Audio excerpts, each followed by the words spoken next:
Throughout popular music history, controversy has always been a powerful initiator. When something that renounces the norm comes along, both media coverage and the intrigue of the youth will follow. As sterile as it may seem today, even the pelvic gyrations of Elvis Presley and the sensual disco of Donna Summer's I Feel Love were deemed to be a pollutant of impressionable minds. Through heavy metal to the obscenity charges leveled at 2 Live Crew in the wake of Me So Horny, the more repressive sectors of society still refuse to learn one universal truth. If you attempt to suppress an artistic statement, you only strengthen its appeal to the audience. And for a long time, the perennial force in stocky middle-class dread was gangsta rap. Chartable all the way back to the days of Philadelphia's Schoolie D, gangsta rap's golden era coincided with the arrival of the world's most dangerous group. Formed of Ice Cube, Dr. Dre, Eazy-E, MC Ren, and Yella.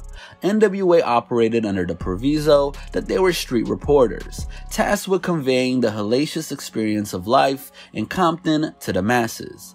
Deemed to be filthy, low-down music by C. Dolores Tucker and her anti-gangster rap crusaders, the moral panic raged on as they began to infiltrate the Billboard charts and sleepy middle America.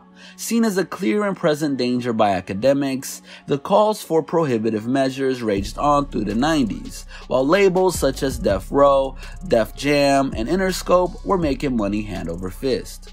But as the 20th century gave way to the 2000s, gangsta rap faced the law of diminishing returns. Just as Marilyn Manson's taboo-shattering antics lost their impact, the shock value attributed to lyrics about gangbanging and moving weight slowly tapered off, and eventually, gangsta rap went from the perennial power in hip-hop to a marginalized concern.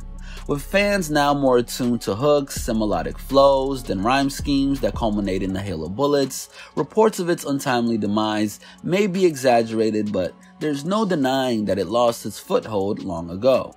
As such, it's time to chart why gangsta rap's mainstream appeal dwindled while also identifying the moment that signaled the end of its supremacy.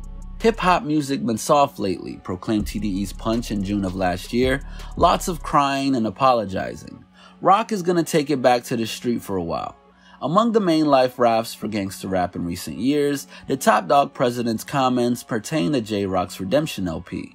A card-carrying member of the Bounty Hunter Bloods, the Watts native alongside Hoover Crip label mate Schoolboy Q, have been two of the biggest proponents of gangsta-oriented rhymes in the modern era. But when you examine the sales figures, it seems like there's an undeniable glass ceiling on how many units Bravado can shift in the 2010s. Topped out at 34,000 in the first week, Redemption signified a career-high performance for Jay before Q's 2019 project Crash Talk posted a third-best effort at 81,000.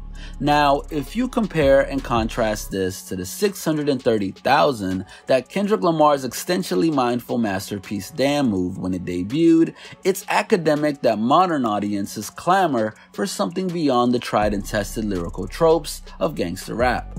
When you examine the commercial and critical landscape of the past decade, the biggest exports have all deviated from the bloodstained blueprint that once made everyone from Shine to Silk the Shocker into stars. Rather than portraying themselves as criminals, Drake, Travis Scott, Chance the Rapper, Post Malone, Joey Badass, and others have all done their utmost to push hip-hop sonic and visual boundaries rather than consolidate street credentials. Whether that involves crafting psychedelic soundscapes or transfiguring the genre into the pop world's main source of inspiration, there's a reason why hearing Drizzy's talk about making someone around me catch a body like that sounded so incongruent on headlines. In one of his first major placements, a 2011 interview with Complex saw A$AP Rocky go out of his way to emphasize that despite dabbling in the drug trade, he isn't a thug. Not that I'm positive in everything I do, but at least I'm not killing anybody. I've never been a killer. I've never been a tough guy or anything like that. In another era, this renouncement of a gangster persona would have constrained him to the underground alongside others such as Talib Kweli, MF Doom, Common, and others in the 90s. Vocalized at a point in time when DMX was in prison, Death Row was in despair, and Jay-Z had traded pushing bricks for the boardroom. Rocky spoke for a new generation of rappers that no longer felt constrained by the posturing of the past. with its mystique all but dispersed, this makes the continued acclaim of hood-oriented artists such as Kevin Gates, Chief Keef, Kodak Black, 21 Savage, DaBaby, Maxo Cream, and Freddie Gibbs an exception as opposed to the rule. Now that gangster rap is anything but culturally prescribed, rappers have to present themselves in whatever fashion they desire, giving way to the space where rappers such as Lil Pump can endlessly talk about their love of narcotics, just adjacent to Denzel Curry delivering conceptual masterpieces, while No Name and Tierra Whack usher in a new, poetically inclined world of their own. Once deemed a prerequisite for mainstream exposure, the turning point in which the shine began to recede from gangster rap can be explicitly cited. 12 years ago, 50 Cent and Kanye West were both readying their third major label projects. The breakout stars of their respective camps, each man was on a fast track to greatness within weeks of hitting the mainstream. For 50, this battle-scarred life in Southside Queens served as his primary selling point. After dropping off one of the greatest debuts in the history of rap with Get Rich or Die Tryin', 50's upward trajectory continued as the Massacre's trade-off of gritty tales and club hits invaded the charts. Meanwhile, Kanye had been thrust into the spotlight for vastly different reasons. A production prodigy with an appetite for grandiose arrangements and a diverse array of subject matter, the college dropout and sophomore effort late registration marked the Chi-Town artist out as a new breed of rap superstar. Vulnerable, socially conscious, and overtly narcissistic within a single breath, West's refusal to comply with the one-size-fits-all approach was a breath of fresh air in a stagnant landscape. As Graduation and Curtis were both slated for a September 11th release, 50, who outsold Ye to that point, made an audacious claim. "Let's raise the stakes," the G-Unit ringleader declared. "If Kanye West sells more records on September 11th, I'll no longer write music. I'll write music and work with my other artists, but I won't put out any more solo albums." Clad in all the threads that were synonymous with the early 2000s gangster rap image, 50 appeared alongside a Gucci cardigan sporting Kanye on 106 & Park and was nothing short of incredulous at the thought that he could be bested at the top spot. "You know I'm a lead," 50 jabbed. "I feel like I'm at a point in my career where I'm Muhammad Ali right now." But by the time that both projects dropped, 50 would have to eat his words and backtrack on his promises. Defeated by over 300,000 units, the G-Unit Kingpin's unceremonious misstep had a knock-on effect that could only be seen with the benefit of hindsight.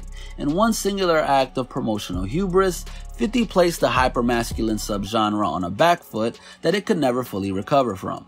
With Kanye's successful coup over gangster rap, the floodgates were open for a new generation to find solace in hip-hop that went beyond the status quo of the past.